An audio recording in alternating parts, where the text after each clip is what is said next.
Assalamualaikum warahmatullahi wabarakatuh. Salam sejahtera untuk kita semuanya. Pemirsa apa ya? Yang berbahagia. Pemirsa yang berbahagia, sekarang saya sudah bersama dengan Bung Muren Mulkan. Ini kebetulan ketemu di Anjung Asam Pedas, dan baru saja kami sudah makan asam pedas yang sangat enak sekali. Lupakan, itu hanya iklan. Jadi hari ini kita akan podcastan lah ya kan. Kita akan membahas sesuatu yang serius karena ini hubungannya dengan atau berkaitan dengan Masjid Tanja ya kan. Karena kita ketahui Tanja itu simbol marwah bagi orang Melayu lah ya. Kalau kita lihat di berita online ada laporan ke Kejaksaan Negeri ya. Kejaksaan Negeri Batam adanya dugaan korupsi pembangunan Masjid Tanja yang ada di Bandara Hang Nadim sana. Yang melaporkan itu, ini dia orangnya nih, Muren Mulkan. Jadi untuk di Kepri dan bukan hanya di Kepri, di Jakarta, Bung Muren Mulkan ini sudah malang melintang. Tapi kita doakan supaya nasibnya tidak malang gitu kan. To the point aja, kita tanya aja nih orang ini, kenapa? Ada apa dengan Anda? Kenapa Anda melaporkan masjid atau ada dugaan korupsi Masjid Tanja itu? Kenapa? Apa karena pelapornya itu roboh? Runtuh gitu? Ya, salah satunya itu. Ya, terus? Karena masalahnya itu bukan lantaran ada opini teman-teman di lain tempat itu karena pesawat, karena hujan, karena lembab, karena apa? Bukan materialnya apa segala macam. Itu harus respect. Kalau kita permasalahan itu cuman Tuhan memberitahukan bahwa di situ ada yang bersalah, ada masalah lah. Kenapa bisa roboh? Jadi kasih tahu Tuhan itu bukan masalah pesawat, bukan masalah hujan, bukan masalah lembab, karena masalah tampias. Oh gitu ya. Berarti ini pemberitahuan dari Tuhan ya? Tuhan, bahwa itu tempat ibadah. Rumah Tuhan. Nomor 2 setelah Ka'bah. Rumah Tuhan. Itu masjid. Iya. Oh gitu ya. Iya. Lu mantan ustadz ya? Masa gua diceramain dia ya kan? Tapi benar. Itu tempat kedua setelah Ka'bah, yaitu masjid. Masjid ya? Oke. Jangan dulu, nanti ceramah kita belakang habis yang ini dulu. Jadi lu kan gua aja ya, lu kan melaporkan ada dugaan korupsi. Jadi intinya tuh tentang spek itu apa? Material. Ada pemasangan material yang tidak sesuai dengan spek yang direncanakan. Langsung aja ke intinya, yaitu apanya? Plafonnya itu. Ada data? Iya, permasalahan itu bukan plafon, jadi berkembang. Kenapa? Kalau kita seorang kontraktor, kita tahu untuk membangun suatu rumah per meter persegi, kalau kita hitungannya 7 juta per meter, tipe 36 lah, ya kan? Nah, itu udah ada angkanya. Ini semewah-mewahnya lah. 10 juta atau 15 juta bikin yang paling mewah per meter persegi. Nah, itu mesti tanjak berapa meter persegi. Nah, sampai 10 miliar. Nggak sampai 10 miliar dalam perhitungan saudara ya? Relief ada, belum polos semua. Berarti itu datanya harus kita pelajari dulu, ambil dulu. Pelajari, betul. Nah, kita kan cuma data-data yang inti-intinya aja lah. Oke, kita tunjukin ke pemirsa ya. Ini ada di sini, kalau diperhatikan tuh ada yang dilingkar sama yang lingkar ya. Itu plafonnya tuh mestinya ini yang dipasang. Tetapi ternyata yang dipasang itu gipsum ya? Gipsum. Seharusnya plafon wood plastic composite. Tetapi yang dipasang di situ gipsum. Kalau di pasaran bilang tuh Sunda plafon. Jadi ada plastiknya, jadi nggak ada lembab, ada pesawat, ada bom segala macam, nggak bakal roboh. Kalau yang sekarang katanya mau dipasang lagi itu PPC itu bukan ini, beda lagi. Makanya harusnya ini nanti kita lihat lah. Gitu ya. Karena ditutup kan, ada orang kerja. Kita nggak sana lah. Berarti ini memang sudah ada permainan. Ya permainan pasti ada. Maksudnya tidak sesuai dengan spesifikasi. Nah kita berharap banyak dengan pihak teman-teman di kejaksaan untuk menyelidiki sampai di mana ini permasalahan ini, indikasinya sampai di mana. Tapi kalau kita lihat Secara kasat mata aja udah kelihatan. komunikasi publik dari Iya. BP Batam atau pihak BP Batam itu seolah-olah ini sudah selesai, sudah mau diganti dengan PPC apa itu? Ya, namanya itu retensi selama 6 bulan. Itu kan kewajiban kontraktor untuk menyelesaikan. Dan namanya retensi. Tapi kita kan nggak di luar lingkup kita itu, tapi di situ ada nggak permasalahan di situ ya kita lihat gitu. Jadi ini kan sudah ada namanya masalah spek. Jadi pemasangan material yang tidak sesuai dengan spek ini, maksudnya yang sudah ditentukan oleh siapa yang menentukan speknya? Perencana. Perencana itu siapa? Pihaknya. PPK yang BP Batam. apa namanya? Aduh, lupa. Berarti PPK juga bisa kena, karena PPK ini kan masang ngecek. Loh kok lu masang gipsun gitu? Begitu ya? Pengawas, oke. Iya. Oh, di bawah PPK lagi tuh ya? Iya. Ada pengawas ya? Pengawas proyek gitu ya. PPK Namanya konsultan. ya. Jadi ini akan berkembang kempes gitu ya.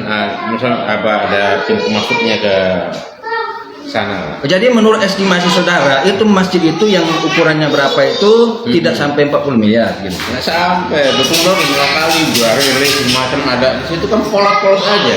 Oh gitu ya. Cuman bulat, udah gitu aja. Bulat tanjak gitu. Lagian tanjak itu kan sebenarnya tidak ada tutupnya. Jangan-jangan itu bagus runtuh aja sekalian biar tanjak gitu. Oh, jadi bolong gitu. Iya kan tanjak bolong anunya. Kan cuma pengikat rambut, pengikat kepala. Kehujanan panasan dong. Ya, apalah, kan namanya musafir. Bandara itu kan tempat musafir. Jadi kalau kita masuk ke dalam Masjid Tanjak itu seolah-olah kita musafir di alam bebas juga. Iya, cuma kalau gue sayangin kok di tempat ibadah itu dibuat main-main gitu, nggak boleh. Ya ini intermezzo juga. Oke. Jadi sudah ketemu kita permasalahan di Masjid Tanjak itu dari apa yang disampaikan oleh Bung Muren Mulkan yang tega-teganya dia pergi melapor ya kan. Tapi mungkin ya perlu kita ini juga ya, karena betul yang dilaporkan Muren Mulkan ini ada datanya, dan di kejaksaan sudah datanya itu sudah segini tebalnya berapa, sudah lengkap datanya di kejaksaan. Ini mungkin temuan Muren Mulkan ini baru ini aja, pelapornya itu salah spek, tidak sesuai spek atau malpraktek pembangunan. Kurang lebih begitulah ya. Masalah pendalamannya misalnya bagaimana angkanya sampai 40 misalnya kan, yang padahal mungkin 10 sudah segitu. Oh berarti nanti dihitung semua tuh ya? Gitu. Oh sama kejaksaan? Iya. Ini kan ada tim auditnya. Oh gitu, ini keramiknya segini, ini apanya, tiangnya segini, bersihnya segini. Nanti dijumlahin gitu. Iya. Loh kok ini cuman 15 misalnya? Ya makanya. 15 miliar. Siapa aja yang terima? Berarti sisanya Bagi-baginya siapa 35 aja? miliar ya? Banyak deh. Banyak lah. Dikit lah 35 miliar tuh kalau dibanding dengan 210 miliar. Nah, makanya kita kan barang contoh dulu masjid yang ini dulu, Tanjak. Oh jadi kalau masih Tanjak ini lu sukses, lu mau nyerang Agung lagi? Iya.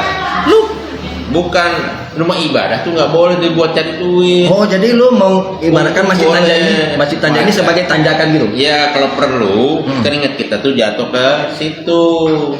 Pahalanya ada di akhirat. Tapi masuk akal juga ya, kalau Masjid Tanjak yang katanya cuma 40 miliar itu sendiri sudah ada korupsi, ya masuk akal kalau nanti bagaimana yang 200 miliar ya? Ya. Atau bagaimana yang 400 miliar gitu ya? Ya karena kalau orang seperti Bung Muren Mulkan ini ya nggak bisa dibohongin lah ya kan, apalagi ya biasa bermain dengan apa? Berteman dengan para pemain lah ya kan. Ya, materialnya udah kelihatan. Ini apa ada motif terselubung di balik ini? Nggak ada. Apa atau ada pihak-pihak lain yang merasa dirugikan gitu sehingga menghubungi saudara gitu? Nggak ada. Nggak ada. Ini murni bahwa saudara ini memikirkan Tuhan. Iya, karena tempat ibadah itu aja. Lu kapan lu ingat Tuhan? Karena tempat ibadah yang kita bilang pertama tadi. Nah, itu tempat ibadah itu nomor 2 setelah Ka'bah. Setelah Ka'bah, lu dapat dari mana tuh dalilnya? Nah, ini bab. Oh ya Ka'bah, terus Baru masjid. Terus bikin masjid korupsi gitu. Nah makanya. Oh iya. Barang siapa yang membangun masjid akan dibangunkan baginya istana di surga. Itu ribuan tahun aja nggak bakalan hancur barang itu, kotak gitu aja kan. Nah ini ya, begitu aja baru 22 hari Oh iya ya, itu baru diresmikan kemarin oleh Pak Hartanto, Menteri Koordinator Bidang Perekonomian. Iya. Jadi itulah, ini sebenarnya kita cuma kasih bumbu-bumbu aja supaya agak panjang sedikit live ini kan, karena sebenarnya ya itu aja lah. Iya. Intinya di dalam pembangunan Masjid Tanjak itu dapat diduga dengan kuat adanya korupsi lah ya. Mau bilang korupsi aja takut kali pun. Adanya itu karena adanya dugaan karena adanya ini sudah ada datanya, ini mestinya pelapornya itu wood plastik komposit, tapi yang dipasang oleh gipsum. Yang masang itu siapa? Kontraktor lah. Kontraktor yang mengerjakan itu memasang gipsum. Pengawasan enggak di Gipsum atau gipsam, kata Pak Rudi boleh gipsam. Ya, lantaklah pokoknya gipsum atau gipsam ya. Jadi siapa yang akan kena ini ada PPK mungkin kena? Apa ya, kontraktor ya? Nah, itu nantilah. Oh gitu ya. Proses hukum. Yang jelas yang masang itulah pertama yang akan digali itunya kan. Jadi saudara, masalahnya sudah clear. Jadi ini sudah ada datanya dan ini Bung Muri Mulkan yang melaporkan ke kejaksaan mengenai dugaan adanya korupsi di Masjid Tanjak itu ya kan. Bagaimana lah ya kan? Kita menunggu hasil dari investigasi. Ya. Investigasi atau penyelidikan yang dilakukan oleh Kejaksaan Negeri Batam. Kita masih optimis lah teman-teman di kejaksaan. Gitu ya. Jadi ini dalam berapa hari kerja nih? Ya paling sebulan ini lah. Dalam sebulan sudah ada kesimpulannya. Iya. Hasilnya gitu ya. Iya. Sekarang begini, kita balik lagi ke tadi. Katanya kan ini sudah ada investigasi internal kayaknya dari BP Batam. Bahwa kemarin itu ada hasil investigasi. Ini terjadi karena katanya tuh cuaca ekstrim sehingga menyebabkan kelembaban. Dan kelembaban itulah yang menyebabkan gipsam itu jatuh. Sedangkan permasalahannya bukan masalah. Memang gipsam itu memang seharusnya jatuh dia memang karena bukan itu yang disuruh pasang, tetapi wood plastik komposit. Nah, jadi gipsum itu memang sudah gipsum itu sendiri sudah apa? Dia sendiri yang bilang bukan api yang harus dipasang ke sini, makanya dia jatuh gitu. Jatuh. Jadi sebenarnya bukan cuaca ekstrim, Ya. bukan karena pesawat, karena yang punya kekuasaan itu yang di atas. Oh iya, Tuhan pula. Kasih tahu bahwa ini betul, yang betul lah. Ya lu bangun rumah gua ya, rumah Tuhan. Lu bangun rumah Tuhan kok Tempat orang tipu-tipu gitu. berdoa, bertobat. Tahu-tahu Iya. lagi berdoa ketimpa gipsum gitu. Nah, untungnya nggak ada jemaah di dalam. aja gua nggak pernah ke sana. Nah, Jadi begitulah. Lu masih ada mau lu omongin selain ini? udah oke. Gue masalahnya kalau bikin podcast nih ya sampai lu mau berhenti ngomong. Mungkin bukan aku aja ya. Aku tuh lihatnya lu ini kan sontoloyo juga. Ini kayaknya main-main aja deh ini ya kan.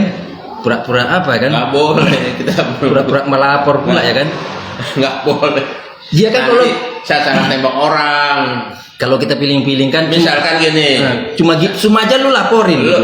lu gua laporin kan marah, macam betul aja bukan berkaum ini. Nah, Ya apalah kata dunia. Si Muren Melekan itu apalah? Gipsum aja pun dilaporin. nah makanya kan Sama dengan gua nih. Lu apa sih? Orang bangun masjidnya lu kritik. Lu bilang gini lagi nih. Masalahnya 400 M, bro. 200 M, bro. Duit siapa? banyak segitu bang, masih ada busung lapar. Dan orang-orang kurang gizi seperti aku ini ya kan. Ini yang pekerjaannya siapa nih? PT apa nih yang ngerjain ini? Yang ngerjain Jakarta. yang gipsum itu jatuh itu siapa? Jakarta. Ini data ini saudara dapat dari mana? Bisa dilihat di Google nggak? Bisa. Ada. Ada di Google ini. Oh gitu. Di websitenya BP Batam. Oh ada rupanya. Nggak ada yang tanya jawab udah. Apanya? Nggak ada yang tanya jawab. Ya, Orang kita kan- tanya nggak ada. Podcast kita belum tentu ada orang yang nonton. Oh kita Jadi kita kan ngobrol anu aja ala setan gitu. Gue kan ada yang tanya. Lo di bar berapa lo ngomong gitu ya? Ya kita kan nanti kan kita download ulang baru kita edit lagi baru kita upload lagi gitu. Jadi begitu aja lah podcast ini tentang makan asam pedas dulu. Masjid Tanja. Dan bagi Anda yang lapar atau ingin seleranya diremajakan karena mungkin sudah tua gitu kan, seleranya gitu kan, sudah bosen, silakan datang ke ini Anjung Asam Pedas Melaka di Tiban 1, nggak jauh dari rumah saya. Dan ini di sini ada tersedia asam pedas dan nasi kebuli Burhani, murah dan dijamin tidak ada korupsi selera gitu kan, seleranya pasti sesuai dengan spek. Kita mungkin sudah bisa beranjak dari Masjid Tanja tadi ya. Yang jelas karena Bung Muren yang sudah melaporkan dan sudah ada di beberapa berita online ini juga, ya aku lah intinya, aku tuh mau melihat apa komitmen saudara dalam apa ini, dalam melaporkan lah atau dalam ikut upaya pemberantasan korupsi lah. Bukan masalahnya setiap warga negara itu berhak atau wajib melaporkan sesuatu yang tidak berkenan. Karena apa? Anggarannya anggaran masyarakat. Ya karena kan banyak juga teman-teman bilang, lu tuh pemain, lu pernah main apa aja? Main pingpong pernah? Enggak. Lu pemain apa sih? Kan musik. Oh, pemain musik. Oh iya, sekaligus untuk kawan-kawan yang suka apa nongkrong, ini karena sebagai bonus lah untuk dia kan, ada kafe apa? Muren. Kafe Muren di Pasir Putih. Itu ada kafe yang baru dibuka dan tak tahu aku siapa yang modalin dia. Ya, itulah bagi yang mau ngopi. Kalau kebetulan ada di Pasir Putih, Batam Center, mampir aja di Cafe Muren. Itu pertama masuk dapat kopi gratis. Gratis, betul. Dan kopinya itu bukan kopi kaleng-kaleng karena dia kopinya bukan pakai kaleng. Karaokean. Karaoke dan live music ada di situ.